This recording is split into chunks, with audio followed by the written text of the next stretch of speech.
പക്ഷെ എനിക്ക് ഭയങ്കര റീസെന്റ് ആയിട്ട് അങ്ങനെ ഒരു അനുഭവം ഉണ്ടായി. അതങ്ങനെയൊന്നുമില്ല, ഒരു ദുബായിൽ എന്തോ ഒരു ഇനോഗ്രേഷൻ. അപ്പോൾ ഇനോഗ്രേഷൻ കഴിഞ്ഞിട്ട് ഇങ്ങനെ ഒരു പാർട്ടി ഉണ്ട്. അപ്പോൾ പാർട്ടി കഴിഞ്ഞിട്ട് അവിടെ തന്നെ നിൽക്കണമെന്നൊക്കെ. ഞാൻ ഇതിനകത്തിട്ട് ഞാൻ ആ പാർട്ടി കഴിഞ്ഞിട്ട് അവിടെ തന്നെ നിൽക്കുന്നത് ചോദിച്ചു.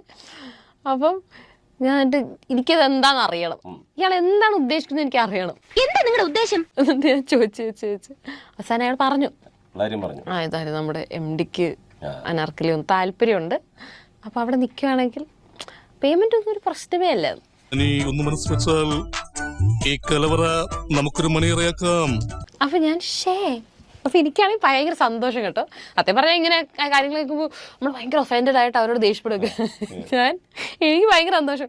അയ്യോ അവസാനം ആരെങ്കിലും എന്നോട് ചോദിച്ചല്ലോ. അപ്പൊ ഞാൻ ഈയിടെ എത്ര നാൾ വിചാരിക്കുന്നു അത്ര അട്രാക്റ്റീവ് അല്ലേ, ഇനി അതുകൊണ്ടാണോ ചോദിക്കാത്തത്?